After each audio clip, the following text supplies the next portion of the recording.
नमस्कार। सत्यम शिवम सुंदरम जीके में आपका हार्दिक स्वागत है, अभिनंदन है। भारतीय संविधान और राज्य व्यवस्था में हम न्यायपालिका के अध्ययन कर रहे थे और न्यायपालिका में हम अन्य जो न्यायालय हैं उनके बारे में चर्चा कर रहे थे। इसके अंतर्गत हमने बहुत से जो टॉपिक है उनके बारे में हमने अध्ययन किया है। अगर आपने नहीं पढ़ा है तो मेरे डिस्क्रिप्शन बॉक्स में जाकर के आप लिंक पे जाकर के उनका अध्ययन कर सकते हैं, जिसमें सर्वोच्च न्यायालय उससे संबंधित काफी वीडियोस हैं, उच्च न्यायालय से संबंधित भी हैं और अन्य जो न्यायालय हैं, ग्राम न्यायालय हैं, इसके अलावा फास्ट ट्रैक कोर्ट आदि सभी जो टॉपिक्स हैं उनके बारे में हमने अध्ययन किया है। आप डिस्क्रिप्शन बॉक्स के लिंक पे जाकर के उनका अध्ययन कर सकते हैं। अगर आपने अभी तक चैनल को सब्सक्राइब नहीं किया तो कृपया चैनल को सब्सक्राइब कर लें और बेल आइकन को दबा दें ताकि आने वाले वीडियो की नोटिफिकेशन आपको मिलती रहे और हम जीके के अंतर्गत आने वाले सभी टॉपिकों का अध्ययन है वो कर सके। आज का हमारा टॉपिक है लोक अदालतें। बहुत बार हम सुनते हैं कि ये मामला लोक अदालत में चला गया, लोक अदालत में चला गया। लोक अदालत होती क्या है, लोक अदालतें क्या है? तो लोक अदालत के बारे में उनका अर्थ, स्थापना, उद्देश्य, संरचना, कार्य, शक्तियां और लाभ संपूर्ण जानकारी है वो इस टॉपिक में प्राप्त करेंगे। ध्यान देना, सबसे पहले हम लोक अदालत के अर्थ के बारे में जान लेते हैं कि लोक अदालत क्या होती है। जैसे कि आपको पता है कि बहुत से ऐसे मामले हैं, आपको ये भी पता होना चाहिए, हमने पहले के टॉपिकों में चर्चा की है कि भारतीय जो न्याय व्यवस्था है उसमें सबसे बड़ी कमी इस बात की है कि आज भी बहुत से मुकदमे बहुत से सालों से पेंडिंग पड़े हैं, उनका निपटारा करना संभव नहीं हुआ है क्योंकि कोर्ट जो है एविडेंस पे चलता है। कोर्ट को सबूत चाहिए, जब तक सबूत उसको प्राप्त नहीं हो जाते या कोर्ट को ये नहीं लगता कि भाई मामले में अगर मैं इसके पक्ष में दूंगा तो अन्याय हो जाएगा या इसके पक्ष में अगर निर्णय दूंगा तो अन्याय हो जाएगा, तो ऐसी कंडीशन में कोर्ट जो है उनका सही डिसीजन नहीं कर पाता और सस्पेंशन की स्थिति में कोर्ट किसी भी नतीजे पर नहीं पहुंचता है। इसके कारण से बहुत से ऐसे मामले हैं जो कि वर्तमान समय में पेंडिंग में पड़े हैं, उनका कोई डिसीजन है वो नहीं हुआ है, अभी तक कोई निर्णय उनके संदर्भ में नहीं हुआ है। इसी बात को मद्देनजर रखते हुए कि लोगों को न्याय की प्राप्ति हो और मामले जो ऊपरी अदालतों में, जो अन्य अदालतों में चल रहे हैं, उनका जल्दी से जल्दी निपटारा हो सके, इसके लिए लोक अदालतें हैं उनकी स्थापना की गई, जिसके तहत क्या किया जाता है कि जो मामले होते हैं, खासतौर से जो सिविल मामले, उन मामलों को जो दो या दो से अधिक जो पार्टीज होती हैं उनके बीच में आपसी जो कॉम्प्रोमाइज होता है, समझौता होता है, उस समझौते के तहत क्या किया जाता है, वो मामला सुलझा लिया जाता है। आगे हम इनकी शक्तियां और कार्य में भी पढ़ेंगे कि ये जो है, ये जो अदालतें हैं, लोक अदालतें, लोक अदालत में जिस मामले की सुनवाई हो जाती है, जिसका डिसीजन हो जाता है, लोग आपसी सहमति से जिस चीज को मान लेते हैं, तो उसके बाद में ऊपरी न्यायालय में उनके खिलाफ अपील नहीं की जा सकती क्योंकि वो तो आपसी सहमति से क्या हो गया है, मामला है वो सुलझ गया है। अब कौन से मामले लोक अदालत में आते हैं, कैसे आते हैं, इन सभी चीजों के बारे में हम इसमें पढ़ेंगे। क्या सीधे हम लोक अदालत में जा सकते हैं? आप ध्यान देंगे कि लोक अदालत में मामला कई बार नोटिस भेजे जाते हैं लोगों को कि आपके जो मामले है उसको लोक अदालत में भेजा जा रहा है। लोक अदालत में दोनों जो पार्टीज है, दो या दो से ज्यादा हो सकती है, खासतौर से दो, इसमें पारिवारिक जो झगड़े होते हैं, संपत्ति से संबंधित, भूमि से संबंधित, इस प्रकार के जो मामले होते हैं या आपराधिक मामले भी जो कि सुलझने योग्य हो आपसी सहमति से, वही जो जा सकते हैं। खासतौर से दीवानी मामले इसके अंतर्गत आते हैं। फौजदारी जो मामले हैं अर्थात जो सिविल केसेज है वो आते हैं। क्रिमिनल केसेज जो है उनकी बहुत कम सुनवाई है वो लोक अदालत में होती है। खासतौर से सिविल जो केसेज है, दीवानी मामले हैं, उनकी सुनवाई इसके अंतर्गत लोक अदालत में होती है। तो लोक अदालतें क्या है, कैसे स्थापना इनकी हुई, तो उसके बारे में पढ़ते हैं। तो लोक अदालतें क्या होती है कि जनता को यानी लोगों को त्वरित जो न्याय की प्राप्ति हो सके और उनके मामले आपसी सहमति से सुलझे जा सके, ताकि जो न्याय व्यवस्था के अंतर्गत जो पेंडिंग पड़े केस हैं उन केसेज को क्या किया जा सके, जल्दी से जल्दी सुलझाया जा सके और लोगों के बीच में जो न्याय व्यवस्था है उसका सही इस्तेमाल हो सके, जिसके लिए किसकी स्थापना की गई है, लोक अदालतों की स्थापना की गई है। आपको पूरी जो प्रोसीजर लोक अदालत क्या है, ये पूरा इसका जो विवरण पढ़ने के बाद आपको पूरी तरह से समझ में आएगा। अब बात करते हैं इनकी स्थापना के संदर्भ में कि लोक अदालतें हैं, इनकी स्थापना कैसे होती है या कैसे हुई। तो आपको पता होना चाहिए कि ये जो लोक अदालतें हैं ये सर्वप्रथम गुजरात में, सबसे पहले कहां पर, सर्वप्रथम गुजरात में, आपको पता है 1800 और जो है 82 में, 1882 में लोक अदालत की क्या हो गई थी, स्थापना है ये की गई थी। उसके बाद में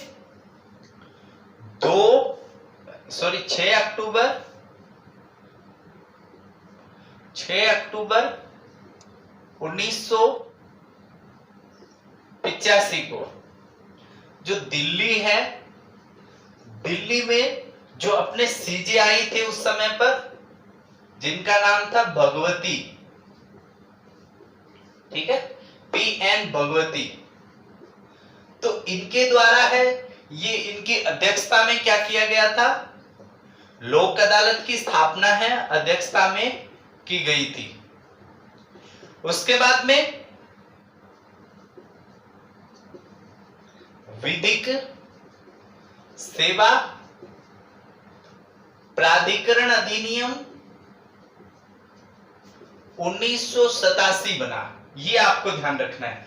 विधिक सेवा प्राधिकरण अधिनियम 1987 बना और इससे के तहत जो संसद है, संसद के द्वारा लोक अदालतों की स्थापना की बात है वो कही गई कि लोक अदालतें हैं, लोक अदालतों की स्थापना है ये की गई। अब इनकी स्थापना कौन कर सकता है, इनकी स्थापना है वो सर्वोच्च न्यायालय, उच्च न्यायालय और जिला न्यायालय। आप देखेंगे कि सर्वोच्च न्यायालय, उच्च न्यायालय या जिला न्यायालय, तीनों प्रकार के न्यायालयों को यह अधिकार दिया गया है कि वे अपने क्षेत्र में अपने अकॉर्डिंग लोक अदालतों की क्या कर सकती है, स्थापना कर सकती है। तो इस प्रकार से सर्वोच्च न्यायालय, उच्च न्यायालय और जिला न्यायालयों के द्वारा ये जो है लोक अदालतों की स्थापना किए जाने के संदर्भ में उल्लेख मिलता है। आपको पता है कि सबसे पहले गुजरात में 1882 में लोक अदालत की स्थापना की गई थी। इसी बात को मद्देनजर रखते हुए 6 अक्टूबर 1985 को दिल्ली में जो chief justice of India, Bharat के सर्वोच्च न्यायालय के जो मुख्य न्यायाधीश पीएन भगवती थे, और पीएन भगवती की अध्यक्षता में ही की गई थी। उसके बाद में विधिक सेवा प्राधिकरण अधिनियम 1987 बना और इसके द्वारा संसद के द्वारा क्या किया जा सकता है, अधिनियम के तहत लोक अदालतों की स्थापना है वो की जा सकती है। और सर्वोच्च न्यायालय, उच्च न्यायालय और जिला न्यायालय तीनों को क्या दिया गया, ये अधिकार दिया गया कि वे क्या कर सकती हैं, लोक अदालतों की स्थापना कर सकती हैं। अब लोक अदालतों की स्थापना करने का क्या उद्देश्य है, हम पहले भी उसका अर्थ पढ़ा था, तब हम चर्चा कर चुके हैं कि लोक अदालतों की स्थापना करने का क्या उद्देश्य है। ये स्थापना हुई, उसके बाद में उद्देश्य पर प्रकाश डालते हैं। हमने पढ़ा है कि वे जो लोग हैं, लोगों को क्या है, लोगों के जो पेंडिंग केस है, जो केस हम वो पेंडिंग पड़े हैं, उनकी क्या की जा सके, सुनवाई की जा सके। इनके अलावा हर रोज न्यायालय के पास में नए नए केसेज है वो आते रहते हैं, जिसके कारण से केसेज जो है उनकी संख्या है वो बढ़ती जा रही है। केसों की संख्या, मामलों की संख्या खूब ज्यादा है, मात्रा में बढ़ती जा रही है, क्योंकि ये सुलझने का नाम नहीं लेते और जो न्यायपालिका है उसमें बहुत सी कमियां हैं जिनके कारण से, तो इसके कारण से लोगों के जो पेंडिंग केस है उन केसों को क्या किया जा सके, आपसी सहमति से यानी कॉम्प्रोमाइज करके उनको क्या किया जा सके, सुलझाया जा सके। तो इस उद्देश्य के लिए क्या की गई है, इन लोक अदालतों की स्थापना है वो की गई है। कैसे ये लोक अदालत कार्य करती हैं, कौन कौन लोग इसमें शामिल होते हैं, तो उसके बारे में बात करते हैं।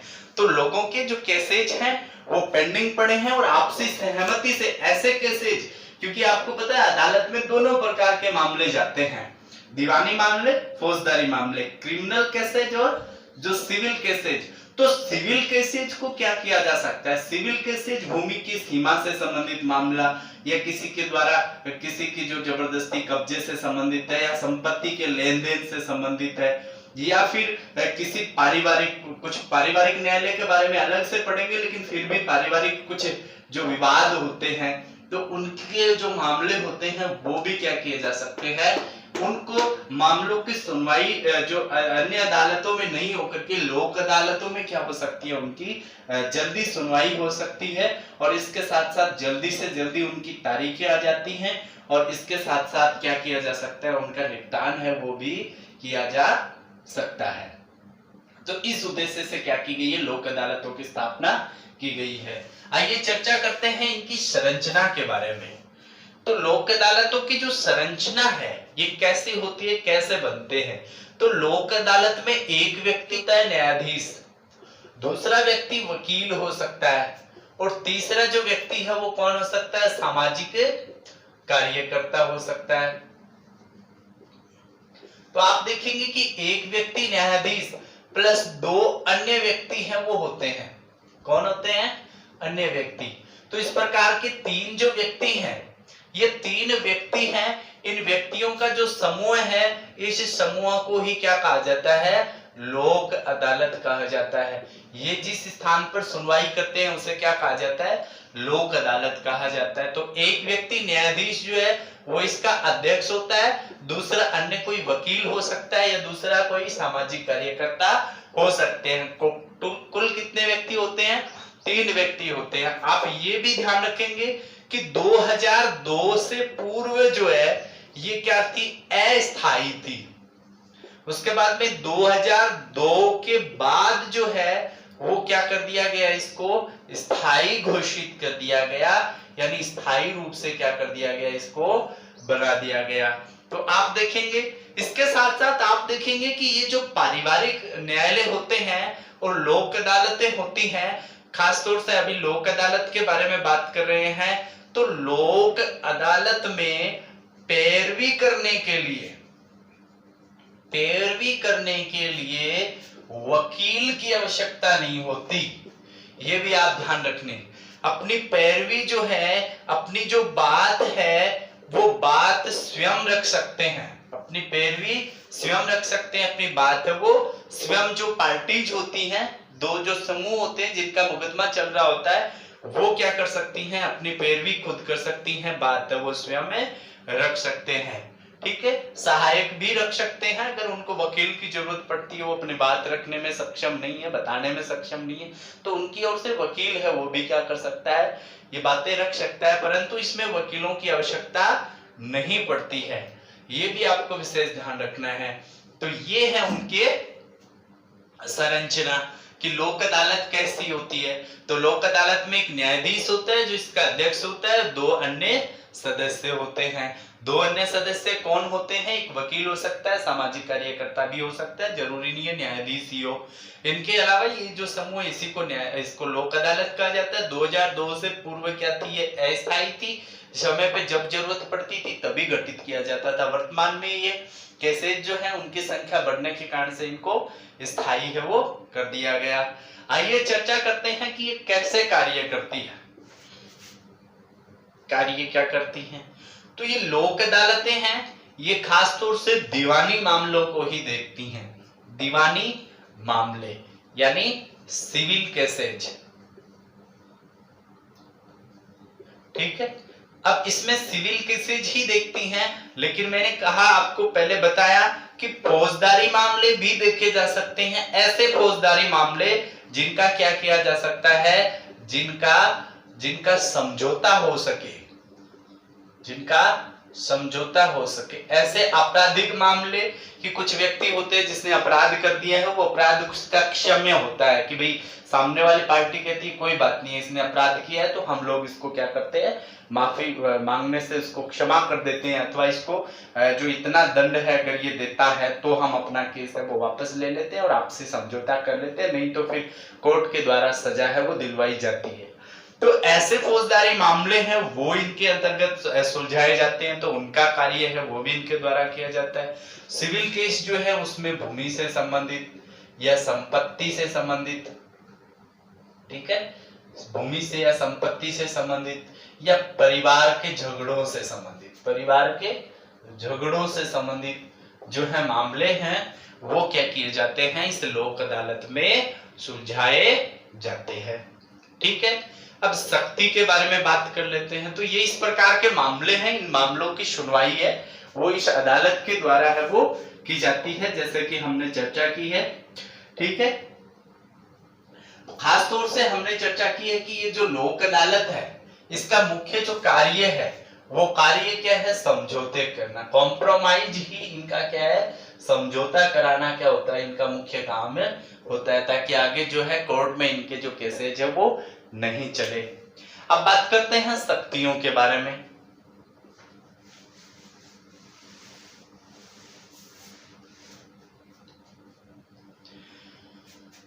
कुछ कोर्ट है जो क्या करती है, डिक्री पारित करती है। तो ये जो डिक्री पारित करने का है, डिक्री पारित करने की जो शक्ति है वो भी इसके पास में होती है कि ये क्या करती है, कुछ ऐसे निर्णय होते हैं, कुछ ऐसे डिसीजन होते हैं वो जो अदालतें पारित करती है उनको डिक्री कहा जाता है। तो ये जो है इनके भी कुछ जो है इसको समन जारी करने का जो अधिकार होता है, समन जारी करने का अधिकार है वो भी इसके पास में होता है। इनके अलावा ये जो अदालतें हैं इनके खिलाफ है वो अपील जो है, अपील आप देखेंगे निर्णय के विरुद्ध अपील नहीं की जा सकती, अपील नहीं की जा सकती। क्यों नहीं की जा सकती, क्योंकि ये जो निर्णय देते हैं वो क्या करते हैं, ये क्या करते हैं, समझौते करते हैं, और समझौतों में किसी प्रकार की ऊपरी जो है वो आपसी समझौता होता है, उसके बाद में उनके निर्णय के विरुद्ध अपील है दूसरे न्यायालयों में नहीं की जा सकती। इनके अलावा आप देखेंगे कि ये जो लोक अदालतें होती हैं ये किसी भी अदालत से क्या कर सकती हैं कि जिस अदालत में मुकदमा चल रहा है उस अदालत से या दूसरे किसी अदालत से भी हेल्प की जरूरत होती है, उनसे डॉक्यूमेंट वगैरह है तो अदालत से क्या कर सकती हैं, से जो सहायता है, सहायता और सहायता के अलावा जो अन्य जो कागज होते हैं, अन्य डॉक्यूमेंट होते हैं, उनको भी ये क्या कर सकती है, मांग सकती है कि हमें इनकी जरूरत है। या जिस अदालत में किसी का मुकदमा चल रहा है उस मुकदमे में उनके जो कागजात उनके पास में होते हैं तो उनको वो मंगवा सकती है। तो ये भी इसके पास में होते हैं। तो ये जो शक्तियां हैं, ये शक्तियां किसके पास में होती है, लोक अदालत के पास में होती हैं। तो ये होती है लोक अदालत। इसके बाद में लोक अदालत के लाभ के बारे में चर्चा करें, जैसे कि हम पूर्व से लेकर के अब तक सारी बातें हैं वो लाभ के बारे में ही पढ़ रहे हैं कि लोक अदालत का क्या लाभ है। तो लोक अदालत का लाभ है कि जो न्याय है, न्याय में जो मिलने वाला जो समय है, लगने वाला समय, न्याय मिलने में लगने वाला समय या न्याय में लगने वाला जो समय है, लगने वाला समय वो क्या होता है, बहुत ही कम लगता है। समय की क्या होती है, बचत होती है। और इसके साथ साथ जो आपसी जो प्रेम है लोगों के बीच में वो बना रहता है। ठीक है, और समझौतों से क्या होता है, जो समझौते होते हैं, समझौते होने से क्या होते हैं कि जो अन्य अदालतें हैं, अन्य अदालतों पर ये जो कार्य है उसका भार क्या हो जाता है, कम हो जाता है। ठीक है, इसके अलावा इनके बीच जो निर्णय होते हैं, आपको पता है अदालतों में कई बार तो क्या होते हैं कि केसेस जो होते हैं उनको उनकी सहमति बन जाती है, समझौते होने वाले होते हैं, कॉम्प्रोमाइज होने वाला होता है, लेकिन वकील बिगाड़ देते हैं। वकीलों को क्या चाहिए, आपसी, खास तौर से कुछ ऐसे वकील होते हैं जो कि क्या करते हैं, पैसों के लिए काम करते हैं। तो ऐसी कंडीशन अगर उत्पन्न हो जाती है तो तो वो वहां पर समाप्त हो जाती है, और जिन मामलों में समझौता हो सकता है उन मामलों में समझौता है वो लोक अदालत के द्वारा करवा दिया जाता है। तो ये जो सारे लाभ हैं, ये लाभ किस अदालत से प्राप्त होते हैं? हमें लोक अदालत से प्राप्त होते हैं। तो इस प्रकार के लाभ है ये लोक अदालत से हमें प्राप्त होते हैं। तो हमने लोक अदालत के अर्थ, स्थापना, उद्देश्य, संरचना, कार्य, शक्तियां और लाभ सभी चीजों के बारे में हमने इस टॉपिक में अध्ययन किया है। आने वाले समय में और भी अन्य जो महत्वपूर्ण टॉपिक है उनके बारे में हम चर्चा करेंगे। आप निश्चित रूप से इनको पढ़ें। अन्य जो टॉपिक अगर आपको पढ़ने हैं तो नीचे डिस्क्रिप्शन बॉक्स में जो लिंक दिए गए हैं उनमें आप क्लिक करके और आप अपने स्टडी है वो कर सकते हैं। धन्यवाद।